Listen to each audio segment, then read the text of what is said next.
Hello and welcome back. Today we're talking about taking a grief leave, navigating loss through compassion, spaciousness, and self-care. Welcome to this episode of the Movement, Mind, and Meaning podcast, and I'm your host, Megan Nolan. So I don't know if I officially made it up, but last week I came up with the term grief leave. And I looked it up, and there wasn't really anything that came through, but I uncovered that there is something that is traditionally recognized as a bereavement leave, and essentially they mean the same thing. When you're experiencing the grief or the mourning or the sadness or the confusion or the void or the emptiness that comes after you lose someone or something that you love, that period of grief that needs to be honored, that deserves to be tended to, is what I feel is what we're doing when we take space for ourselves and taking a leave and mourning the loss. And bereavement is an older word that means all of that and actually comes from the root is to take away or to deprive. And so it really represents that, when we lose someone or something, that's been taken away and removed from our life, and we're mourning the absence of that person or that being or that quality or what relationship or whatever it is, right? Because we can grieve many things, and I think it's really important that we honor the tenderness. And when I presented this on my social media to acknowledge that I was taking this, so many people were grateful for this recognition, because the thing is that we all experience grief, unfortunately, right? If we're lucky enough to love and to live long enough to be able to experience this deep connection and this love and relationship with something, and oftentimes the other side of that is to lose that, right? Is to have that be taken away, because as much as some people resist this, death is a natural part of life, and whether it's death or a change in relationship or whatever it is that you're grieving, oftentimes and in my case, it was the loss of our pet. So Bailey was our 16-year-old dog, and he had congestive heart disease, and it was time, and it was a compassionate decision. It was a really, really hard decision. And at the point of recording this, it's been a week. And I'm navigating it.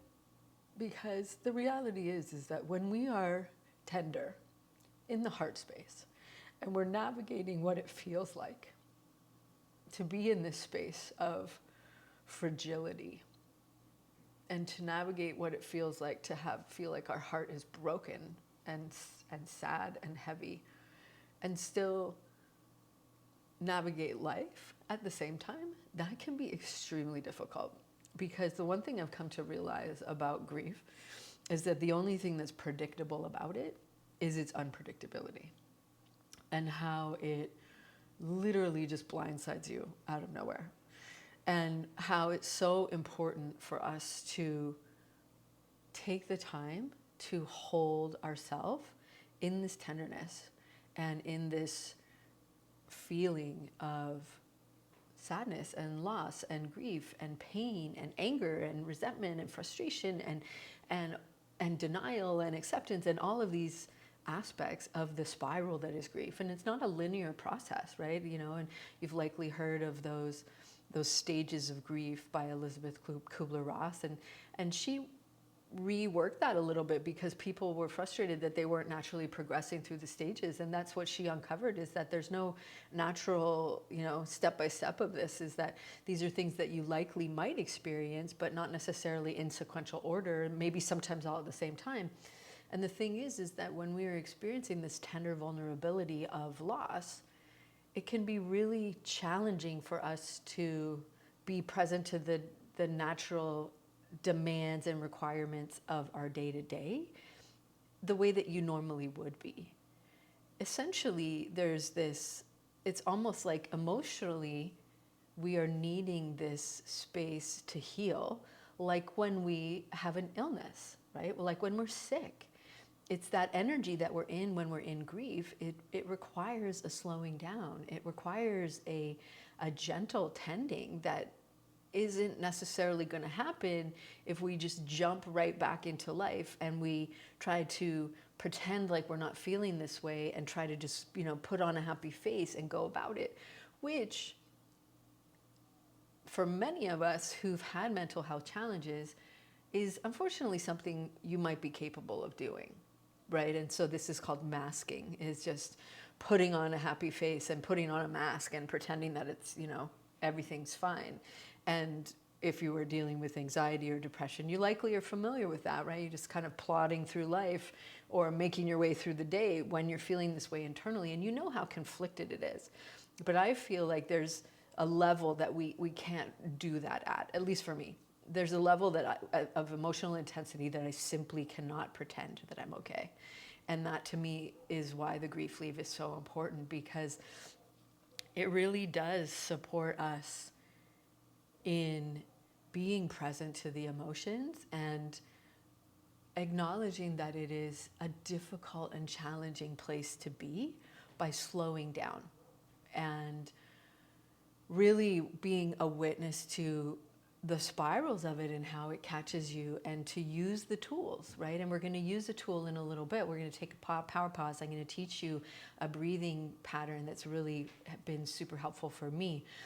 And there's a lot of tools, and a lot of it is just allowing yourself to witness the feeling and to feel into it. And that might seem counterproductive, because when I started to explore this with my therapist, is that to feel the feeling seems terrifying because it's already so painful. But the crazy thing is that when we are just looping in the mind and having the mind tell us all these stories and just be in this torment and the pain and acknowledge that, I acknowledge that that's very real. But when we allow ourselves to settle and to be in the feeling, to be in the heaviness, to be in it, but be resourced, be held in love, and be surrounded either, energetically by your seen and unseen team, right? Your spirit guides, or you're just surrounded by this knowing that, this too will pass. Like, there's so many beautiful ways to resource yourself, to support yourself through these moments. And for me, that has been to just really visualize this beautiful, almost big, massive healing energy in the shape of a heart, in the shape of love, of the unending, undeniable presence of the energy of the universe, the energy of creation, the energy of the divine that is at its deepest core love. And that in order for us to be able to be present with this sadness and this grief is an acknowledgement of the love that we had for whatever you may or may not have lost. And that's really what grief is. It's the opposite side to the depth of which we loved someone or something and appreciated it. It's the balance, right? It's the yin and the yang and the duality. And so it's this really interesting thing is to think about, like, when we go into that feeling of sadness and we feel the grief and we allow ourselves to be in it, and we be in the feeling of it, but in that place of being held by this resource of whatever it is, of the waves of love, or this feeling, or like the warm blanket that's supporting you, the floor that's underneath you, like to be held by something or someone, right? If you have people around you that can hold you, it's literally really taking you to a place where you can allow yourself to feel. Because so much of what we do in the mind is to try to bypass the harder emotions and not feel them to get to the other side. And that's where this practice of just allowing yourself to be in it, and it's a sacred practice in a sense, right? And you're allowing yourself to feel the emotions, because if we're just trying to get back to regular life, we bypass it, and we're not allowing ourselves that beautiful richness of this part of the human experience that is the opposite to this deep love, is this grief. And so it's really holding space for yourself in this compassionate way. And, there's so many beautiful practices, and I think of in the Jewish tradition where they sit in Shiva, and they sit together, and they sit, and they are there, and they are in stillness, and they are in that place together. And it's that nobody knows what to say. So, and I'm not super familiar with the practice. So please, I'm only going on what little I know. But I do know that it is a beautiful, sacred container. And we all need that. We need these practices to truly experience these feelings. And when it's these tighter, contractive emotions, we tend to not want to feel them. But grief is such a rich, deep place. And it is, of course, it's not comfortable.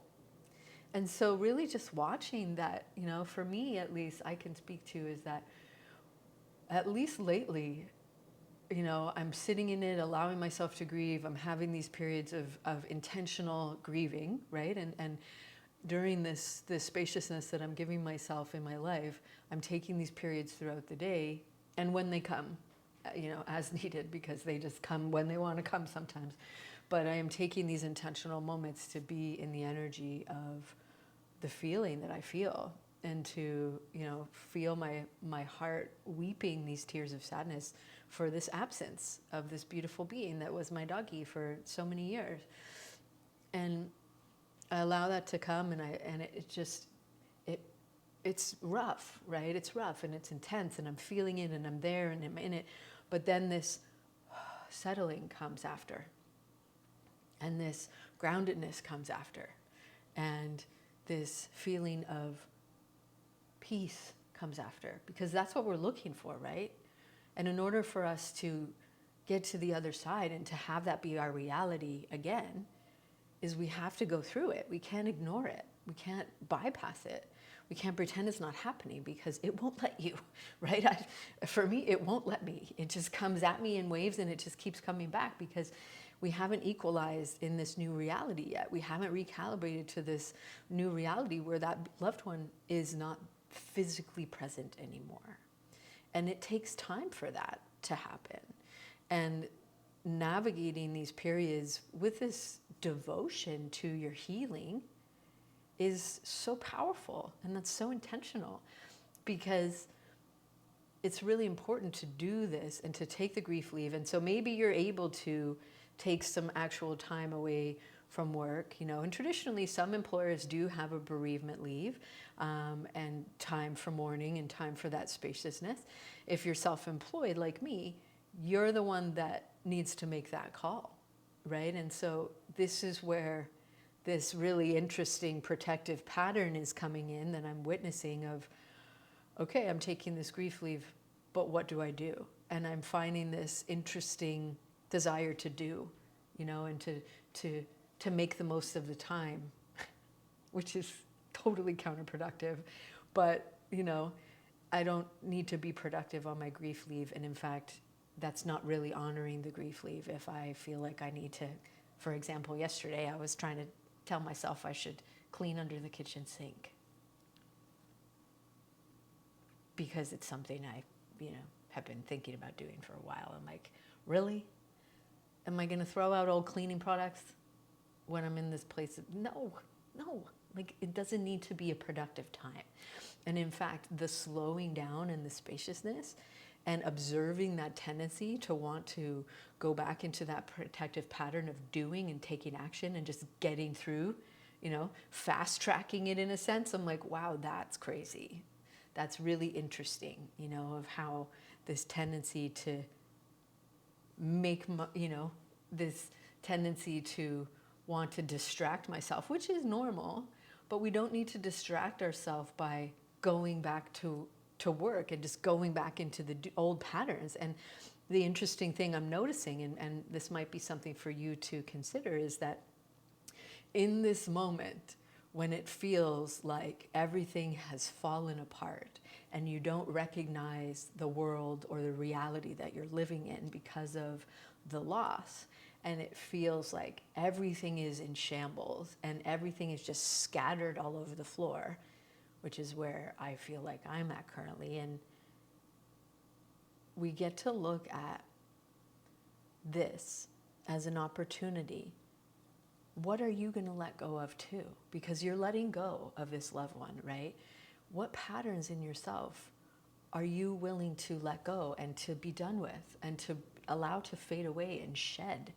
Because the brain wants to just go back to the status quo, and that's why you may find yourself just wanting to, get back to it and this and that, and there will be a time, and you will know when that's the time.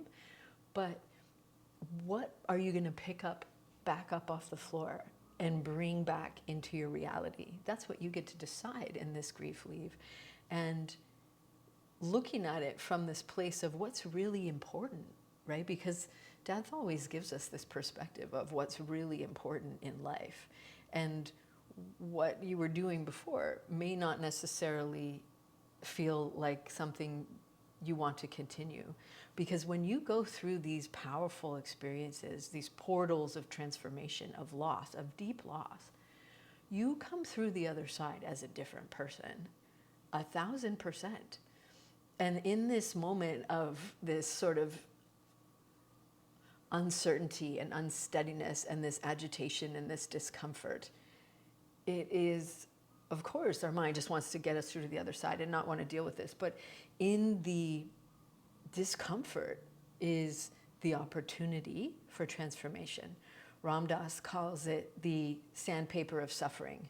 And so it's that polishing away at these old patterns. And so as you walk through this period in your life and you take this grief leave, hopefully in whatever form, and it might just be taking these moments throughout the day to really sit in the sacred practice of grieving and be present with it intentionally, so that it lessens it a little bit gradually, or maybe you're able to take some time off.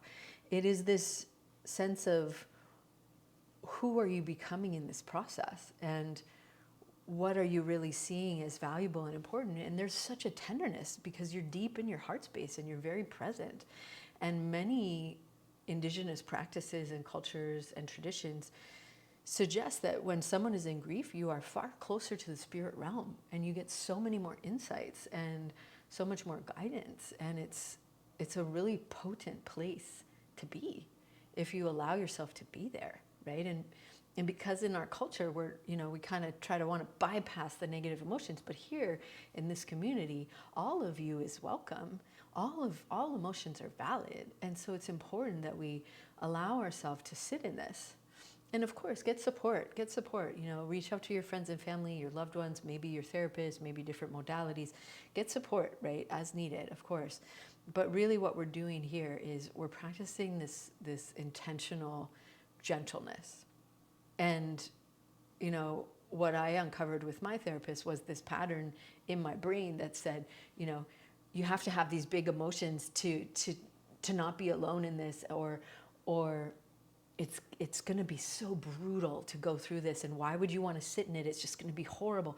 And that's the mind keeping us in this protective pattern, because when I go into my heart and do the practice I was speaking to earlier of feeling where I feel it in my body, holding myself like I'm wrapping an energetic blanket around this part of myself, sitting in it, breathing in it, and the peace that comes, and sometimes it takes time. It takes breath to get there. It takes patience.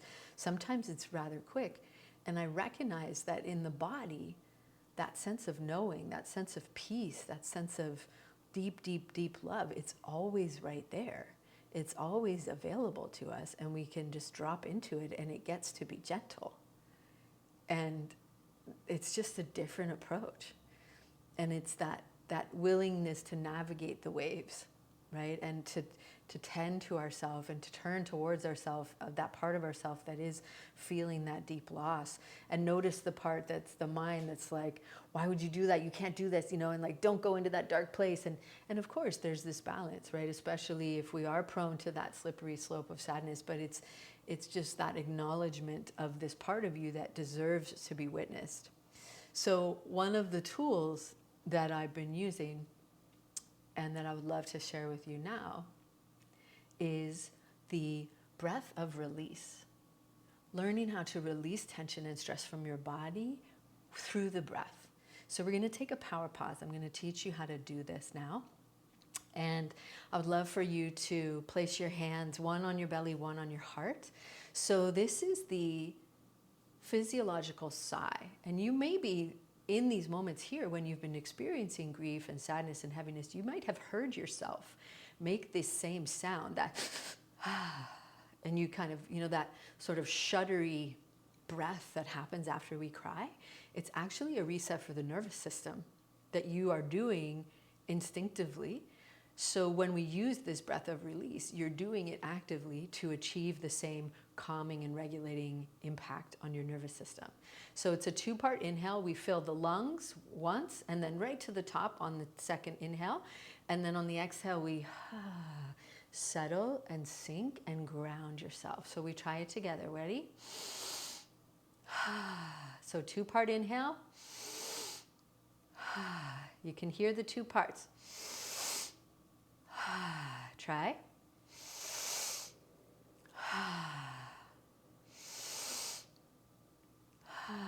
Now do it slower. Longer on the exhale. With sound.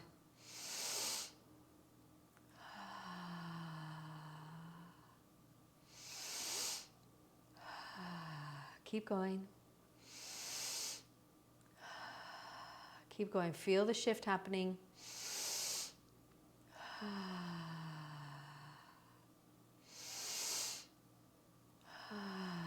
One more time.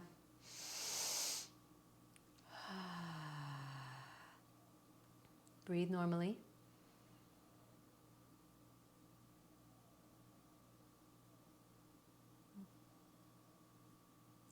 So what we're doing in that breath, the breath of release, this beautiful power pause, is giving yourself the opportunity to quiet and regulate your nervous system. By intentionally slowing down the breath, we activate the vagus nerve, we turn on the parasympathetic nervous system, we shift you into a place of rest and digest. We're slowing everything down. We are increasing the oxygenation of your body, as well as releasing more carbon dioxide. So we're stimulating a balance in the breath that way, in the nervous system as well. And what it does is it mimics that natural reset that comes after we that sigh that happens. And so it's such a powerful way. And we're also expanding the lung capacity, which is so important. We're expanding your capacity to hold space for this in your body, right? But also in your nervous system, to hold space in this way of this challenging emotional state that is a natural part of our human experience. So this is the impact of a power pause. And so right now, what we did just here is, if you're watching this on its own as a video on YouTube, is part of this full experience inside this episode of the Movement, Mind, and Meaning podcast on taking a grief leave. And if you want to watch the video and see what I did, you can go over and watch it on YouTube. So I would love to share this tool with you because it's been so impactful for me. And power pauses are really an incredible way to tend to your body, to shift your inner state. So there is a free resource in the description below on the Power Pause Pocket Guide that you can grab.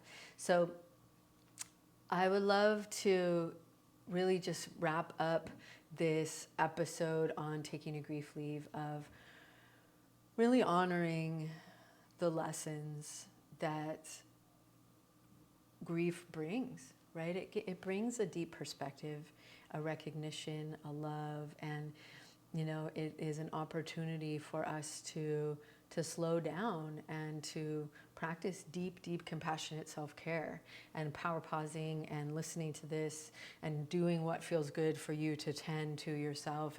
And for me, over this period of taking this grief leave is, not strict, but a regimen of baths and naps and more yoga and more meditation and a lot more journaling and a lot more writing has been really helpful for me.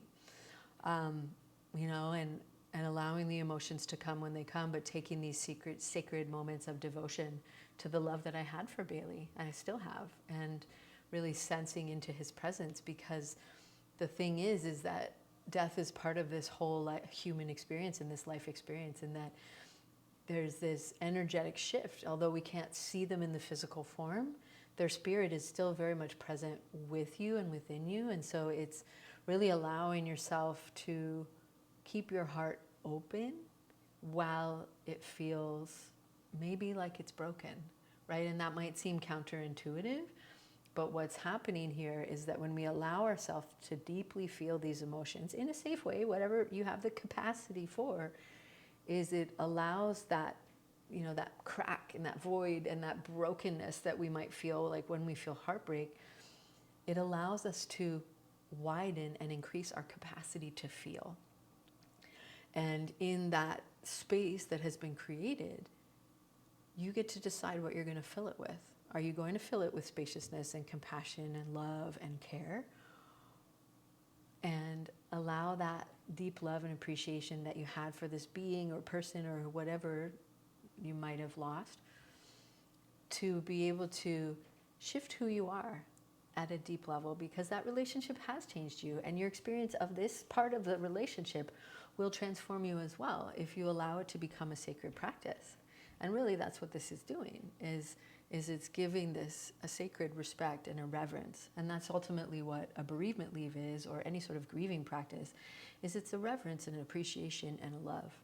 So I am sending you my love, my heart's compassion if you are experiencing similar emotions right now, and really just honoring you, and know that it's okay to feel the way you feel, and it's important to love and support and hold yourself in these moments, because it's part of life, right? And it's not our favorite part of life sometimes, or any time probably, but it's something that we deal with, and it, just like anything, can become a practice. And it's the way that we feel it and we go through it that shapes our experience of it, and it shapes who we become on the other side of the experience. And we have a tendency to bypass these, you know, oh, be strong, just get through it. How does that feel? To me, that feels like a hard no, because I just can't. I don't want to. I don't want to. It doesn't feel like it's honoring the feelings that I felt. So allow yourself to feel this, and give yourself the time and the space and the grace, and navigate it gently. And so that's everything that I have for you today. I would offer to invite you to check out the Power Pause Pocket Guide, which is linked up in the description below, as a tool, right? As a tool to help you to navigate through these moments and to give yourself what you need, and both in the moment of grief, but also in other moments of life, maybe when you're feeling stress or anxiety or worry or sadness. The tools are very versatile, and so can be used in a variety of different ways and settings. So that is what I have for you this week. Sending you so much love and aloha, and I will hear and see next week. And until then, take good care of yourself. From my tender heart to yours, sending you so much love. Bye-bye.